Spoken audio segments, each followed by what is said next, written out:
कोई दंगाई प्रदेश के अंदर सिर नहीं उठा सकता। और यही नहीं, जो बड़े बड़े भूमाफिया गरीबों की जमीनों पर कब्जा करते थे, जो भूमाफिया, जो खनन माफिया व्यापारियों का अपहरण करते थे, जबरन खनन करने का कार्य करते थे, आज जब उनकी अवैध कमाई पर सरकारी बुलडोजर चल रहा है तो उनको भी लगता है कि अवैध कर रहे कार्य का नतीजा भी अवैध तरीके से ही उसका निस्तारण भी हो जाता है। भारत माता की, भारत माता की, भारत माता की। भाइयों बहनों, 2017 के पहले यहां पर किस प्रकार की अराजकता थी। गरीब को मकान नहीं मिलता था, स्कूलों की स्थिति अत्यंत जर्जर थी, खनन माफिया, भू माफिया, वन माफिया यहां पर हावी होकर के यहां के लोगों का शोषण करते थे और यहां की माताएं बहनें पानी के लिए तरसती रह जाती थी। भाइयों बहनों, 2017 के बाद आपने देखा होगा यहां पर प्रधानमंत्री आवास योजना को देना हमने प्रारंभ किया ही, हर घर को शौचालय की योजना के साथ जोड़ा। जो सोनभद्र जिला पूरे प्रदेश के अंदर ऊर्जा की आपूर्ति करता था, वह सोनभद्र जिला स्वयं अंधेरे में 2017 के पहले रहता था। आज तो यहां पर बिजली भी दिया जा रहा है और हर घर नल योजना के माध्यम से गांव गांव में पेयजल की स्कीम भी आपके जनपद को उपलब्ध कराई जा रही है। कोई सोचता था सोनभद्र में भी मेडिकल कॉलेज बनेगा, लेकिन भाइयों बहनों, अब तो आपके सोनभद्र जिले में भी एक नया मेडिकल कॉलेज बन रहा है। आज उसका शिलान्यास भी हमने कर दिया है। मंच पर आने के पहले मैं अपने विधायकों के साथ, मंत्रियों के साथ इसी कार्यक्रम को संपन्न कर रहा था और इसलिए मैं इस अवसर पर आप सबको बधाई देता हूं कि जो कभी आपके पूर्वजों ने सोचा होगा कि लखनऊ में पीजीआई और केजीएमयू की तर्ज पर एक मेडिकल कॉलेज अगर सोनभद्र में भी होता तो यहां के लोगों को बीमारी के समय में इधर उधर भटकने की आवश्यकता नहीं पड़ती। लेकिन अब वह सपना भी साकार कर दिया है, क्योंकि डबल इंजन की सरकार है, मोदी जी प्रधानमंत्री हैं, उनका आशीर्वाद और अनुकंपा मिलती है और प्रदेश सरकार जब सहयोगी बनती है, दोनों एक पार्टी और एक विचारधारा की सरकार जब साथ कार्य करती है तो डबल इंजन की सरकार डबल कार्य और कई गुना कार्य की सौगात भी जनता को देती है। चाहे वह हर घर नल योजना के माध्यम से पेयजल की सुविधा घर घर तक पहुंचाने के लिए किया जाने वाला कार्य हो या मेडिकल कॉलेज आपके सोनभद्र में ही बनकर के जनपद सोनभद्र वासियों को, और सोनभद्र वासी ही नहीं बल्कि विधायक चेरो तो मुझसे कह रहे थे कि क्या मैं अपने बिहार के साथियों का भी उपचार करा पाऊंगा। मैंने कहा नहीं, जिनको भी आप लाना चाहेंगे, आप चाहें तो नेपाल से भी उपचार कराने के लिए यहां पे लेके आ जाना। भाइयों बहनों, मेडिकल कॉलेज विशेषज्ञ स्वास्थ्य सुविधा का आधार बनता है। हम लगभग 300 करोड़ रुपए देंगे यहां पर मेडिकल कॉलेज, हॉस्पिटल की क्षमता को 500 बेडेड हॉस्पिटल भी यहां पर बनेगा, अत्याधुनिक सुविधाएं आएंगी सोनभद्र के नौजवानों के लिए, यहां के अनुसूचित जाति जनजाति के बच्चों के लिए यहां पर मेडिकल की सुविधा, पढ़ाई करने के लिए, मेडिकल की पढ़ाई के लिए उन्हें देश के अंदर कहीं भटकना ना पड़े, इसी जनपद में उन्हें यह सुविधा प्राप्त हो सके, इसके लिए आज हम सब आपके बीच में आए हैं इस जन विश्वास यात्रा को लेकर करके। याद करिए 2017 के पहले प्रदेश के अंदर किस प्रकार की अराजकता थी। पर्व और त्योहार नहीं मनाए जा सकते थे। कोई पर्व और त्योहार आता था, पर्व और त्योहार के पहले दंगे प्रारंभ हो जाते थे, बड़े बड़े दंगे होते थे। इस सोनभद्र में भी दंगे हुए थे। जन्माष्टमी का जुलूस नहीं निकलने दिया जाता था, नवरात्रि में दुर्गा मां की पूजा नहीं करने दी जाती थी, रामलीलाओं के आयोजन को रोका जाता था, कावड़ यात्रा नहीं निकलने दी जाती थी, पर्व और त्योहारों को हर प्रकार से व्यवधान डालने का प्रयास होता था। लेकिन भाइयों बहनों, अब तो दंगाइयों को जहां जाना था वहां पहुंचा ही दिया गया है। कोरोना भी आपके पर्व और त्योहार को नहीं रोक पा रहा है। कोरोना को भी इतना प्रभावी अंकुश लगाया गया है कि दीपावली आपने आनंद के साथ मनाई, विजयादशमी का आयोजन पूरी भव्यता के साथ पूरे प्रदेश और देश के अंदर मनाया गया, रामलीलाओं के आयोजन हुए, कहीं भी कोई समस्या नहीं। और यही नहीं, अभी आपने देखा होगा पहले की सरकार और अब की सरकार में अंतर साफ है, फर्क साफ है। पहले राम भक्तों पर गोलियां चलाई जाती थी और अयोध्या में अब राम मंदिर के भव्य निर्माण का कार्य प्रारंभ होता है। यही अंतर है। पिछली सरकारें राम भक्तों पर गोली चलाती थी, वर्तमान सरकार राम भक्तों पर पुष्प वर्षा करती है और भगवान राम के भव्य मंदिर के निर्माण के कार्य को आगे बढ़ाने का कार्य करती है। पिछली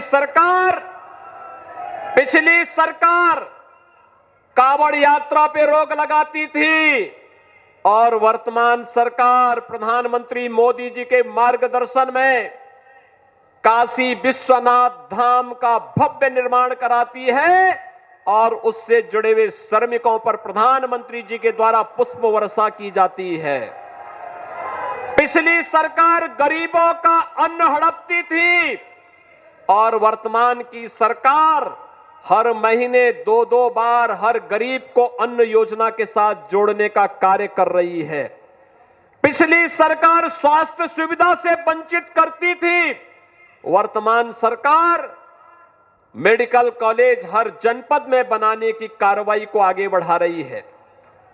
पिछली सरकारों में भू माफिया, खनन माफिया, वन माफिया, पशु माफिया और हर प्रकार के माफिया हावी होकर के प्राकृतिक संसाधनों पर लूटपाट करते थे।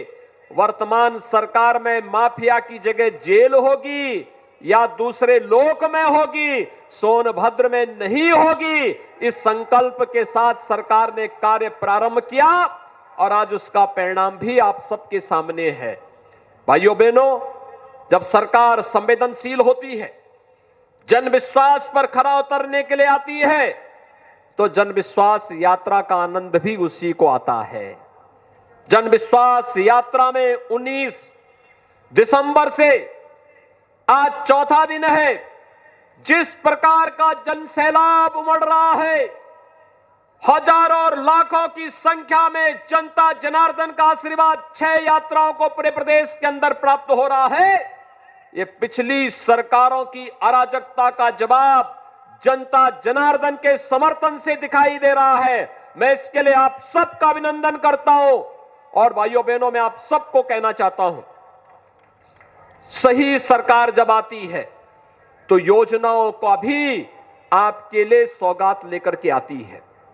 आज हर गरीब को मिलने वाली सुविधाएं, किसी भी प्रकार की सुविधाएं, बिजली हो, अच्छी सड़क हो, स्कूल हो, ITI हो, हॉस्पिटल हो, मेडिकल कॉलेज हो, डिग्री कॉलेज हो, इंटर कॉलेज हो या फिर मिलने वाली वे सुविधाएं, चाहे वह अन्न योजना हो, फ्री में टेस्ट की सुविधा हो, फ्री में उपचार की व्यवस्था हो या फिर फ्री वैक्सीन, सबको वैक्सीन की सुविधा। कितने लोगों ने वैक्सीन लगाया है यहां पे?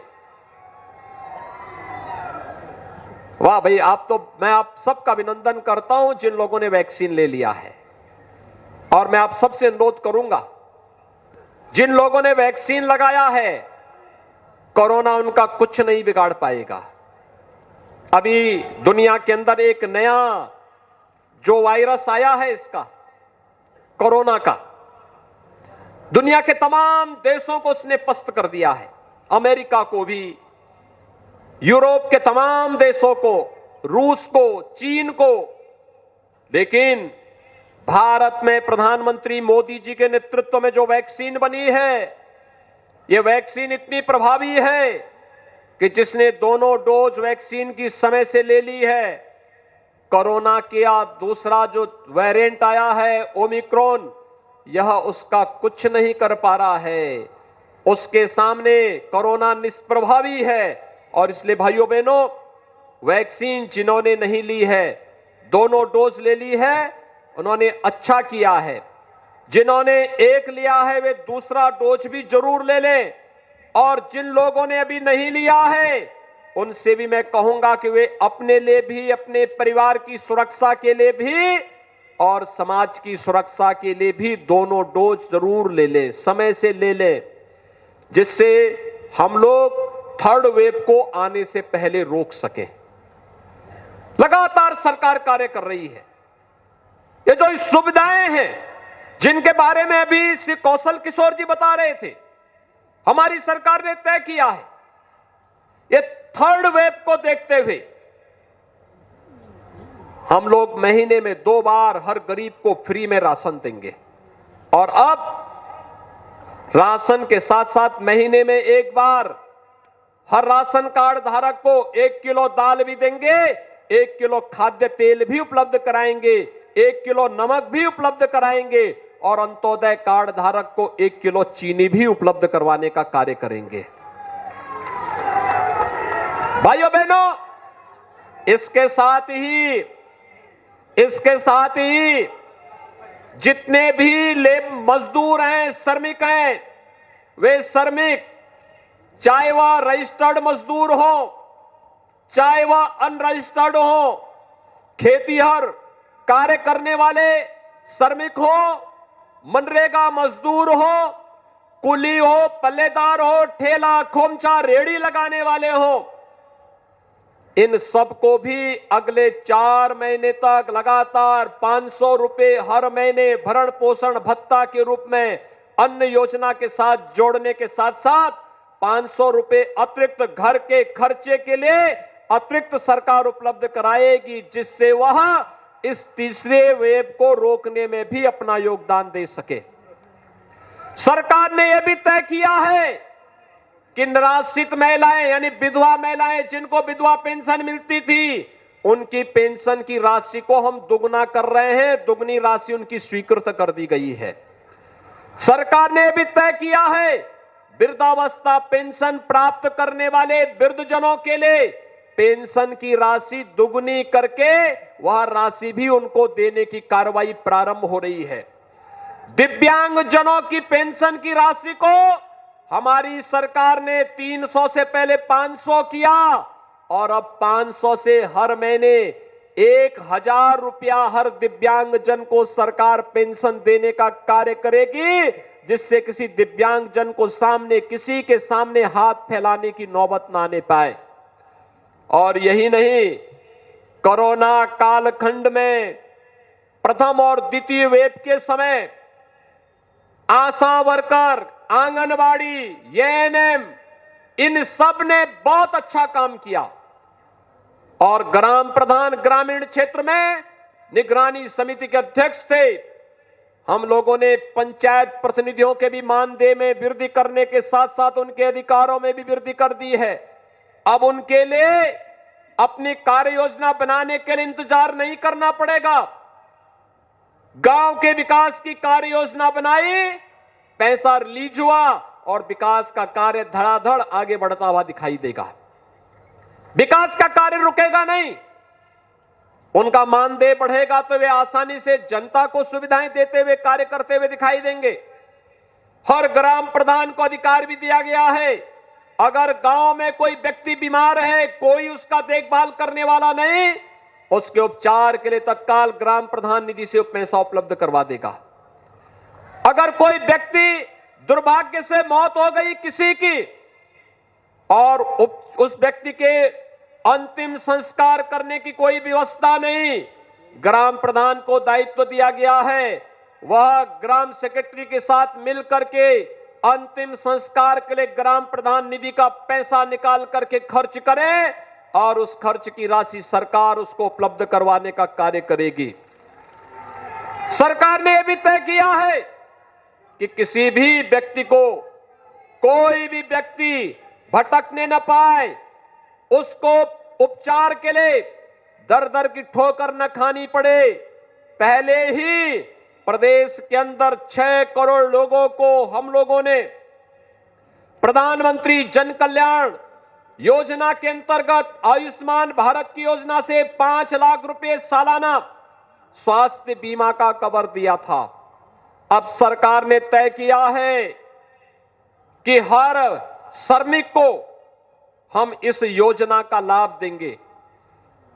यानी उन 6 करोड़ लोगों के साथ साथ 3.5 करोड़ श्रमिक भी इस योजना के साथ जुड़ेंगे और सरकार आने वाले समय में आंगनवाड़ी, आशा वर्कर, एएनएम, रसोइया और जितने भी हमारे अन्य श्रमिक होंगे, स्ट्रीट वेंडर होंगे, इन सब को इस योजना के साथ जोड़ करके कोई भी व्यक्ति उपचार के लिए भटकेगा नहीं।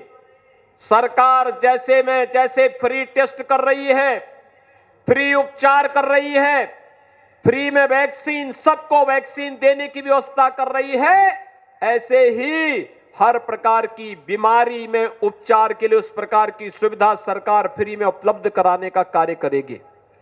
भाइयों बहनों, सोनभद्र और आसपास के जनपदों में पेयजल का संकट सदैव होता था। आज यहां पर हर घर नल की योजना प्रभावी ढंग से लागू हो चुकी है।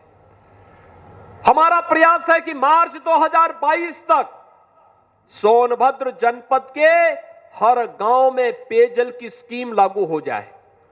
और पेयजल की स्कीम भी केवल औपचारिकता के लिए नहीं, जो कार्यदायी संस्था कार्य कर रही है, अगले 10 वर्षों तक उस योजना के रखरखाव की जिम्मेदारी भी उसी की होगी। और यही नहीं, जो पेयजल मिलेगा, यह पेयजल भी आरओ का पानी होगा, केवल नाले और नदी का पानी नहीं, आरओ का पानी होगा। बोतल में बंद पानी से अगर आप इसकी तुलना करेंगे तो आपके घर में हर घर नल योजना से आने वाला पानी ज्यादा शुद्ध होगा। किसी भी बोतल बंद पानी से अच्छा पानी आपके घर में पहुंचाने की कार्रवाई केंद्र और प्रदेश सरकार कर रही है।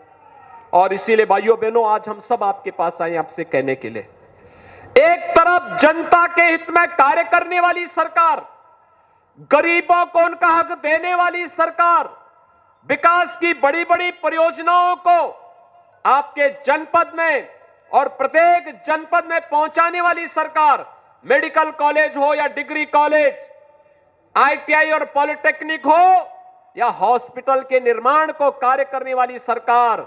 अभी तो हम लोग सोनभद्र में वायु सेवा से भी जोड़ने वाले हैं। यहां का एयरपोर्ट भी बहुत जल्दी का निर्माण कार्य पूरा हो जाएगा। यहां के हमारे विधायक और सांसद लगातार हमसे इस बारे में कहते थे, युद्ध स्तर पर कार्य चल रहा है और बहुत शीघ्र सोनभद्र का एयरपोर्ट भी प्रारंभ होगा। तो सोनभद्र में ही बैठ करके लखनऊ और दिल्ली की यात्रा और मुंबई की यात्रा सोनभद्र से ही आप 1 घंटे के अंदर कर लेंगे। जो यात्रा अब तक आपको पहुंचने में 8, 10, 12 और 15 घंटे लगते थे, भाइयों बहनों, आने वाले समय में इस यात्रा में 1 घंटे के अंदर इस दूरी को तय करने में आपको मदद मिल जाएगी। और इसीलिए आज मैं आपके बीच में आया हूं। ये जन विश्वास यात्रा इन कार्यों की उपलब्धियों को लेकर के आपके बीच आई है। आपने आशीर्वाद दिया, हर गरीब को मकान मिल रहा है। आपने आशीर्वाद दिया, हर गरीब को शौचालय मिल गया है। आपने आशीर्वाद दिया, हर गरीब के घर में बिजली का लट्टू लटक करके बिजली दे रहा है। आपने आशीर्वाद दिया, हर गरीब को पेंशन की सुविधा से जोड़ने का कार्य हुआ और पेंशन की राशि भी दुगनी कर दी गई। आपने आशीर्वाद दिया, हर विधवा की पेंशन की राशि दुगनी कर दी गई। आपने आशीर्वाद दिया, इस सदी की सबसे बड़ी महामारी का सामना सरकार ने जनता को के जीवन को बचाते हुए उनकी जीविका को भी बचाने के कार्य के साथ बेहतरीन प्रबंधन का कार्य किया। आपने आशीर्वाद दिया, हर घर नल योजना यहां लागू हो गई। आपने आशीर्वाद दिया, मेडिकल कॉलेज की सौगात सोनभद्र को मिल गई। एक तरफ वह सरकार जो डबल इंजन की है, आपका इशारा समझते ही विकास की योजना को लेकर के आपके पास पहुंचती है, और दूसरी तरफ ये लोग भी थे, कोई नौकरी निकलती थी तो महाभारत के सारे रिश्ते वसूली में निकल पड़ते थे। कहां चाचा, कहीं भतीजा, कहीं और कोई नातेदारी रिश्तेदारी, ये सभी निकल पड़ते थे वसूली पे। प्रदेश के युवा उससे वंचित रह जाता था। कहां वे लोग? पर्व और त्योहार आते ही दंगे प्रारंभ हो जाते थे और माफिया हावी हो जाते थे सभी संसाधनों पर। भाइयों बहनों, आज आपने देखा होगा दंगाई प्रदेश के अंदर आज के दिन पर कहीं सिर नहीं उठा सकता। कोई दंगाई प्रदेश के अंदर सिर नहीं उठा सकता। और यही नहीं, जो बड़े बड़े भूमाफिया गरीबों की जमीनों पर कब्जा करते थे, जो भूमाफिया, जो खनन माफिया व्यापारियों का अपहरण करते थे, जबरन खनन करने का कार्य करते थे, आज जब उनकी अवैध कमाई पर सरकारी बुलडोजर चल रहा है तो उनको भी लगता है कि अवैध कर रहे कार्य का नतीजा भी अवैध तरीके से उसका निस्तारण भी हो जाता है। और भाइयों बहनों, आज यही कहने के लिए आज हम सब आपके बीच आए हैं। ये जन विश्वास यात्रा एक बार फिर से आप जनता जनार्दन का आशीर्वाद प्राप्त करने के लिए भारतीय जनता पार्टी के द्वारा हर जनपद में, हर विधानसभा क्षेत्र में निकालने की कार्रवाई हो रही है। मैं आभारी हूं आप सबका। आपने यहां पर पिछले विधानसभा चुनाव में भारतीय जनता पार्टी के चारों विधायक जिताए थे। इस बार फिर से भारतीय जनता पार्टी के चुनाव चिन्ह पर भारतीय जनता पार्टी और सहयोगी दलों के प्रत्याशियों को जिताने की अपील के साथ यह जन विश्वास यात्रा आपके पास आई है। आप क्या आशीर्वाद देंगे? दोनों हाथ उठा करके एक बार मुझे बता दो अपनी ताकत। सभी लोग तैयार हैं? जहां तक मेरी आवाज जा रही है, दोनों हाथ उठा करके अपना आशीर्वाद दीजिए। मेरे साथ बोलेंगे, भारत माता की, भारत माता की, भारत माता की जय श्री राम, जय जय श्री राम।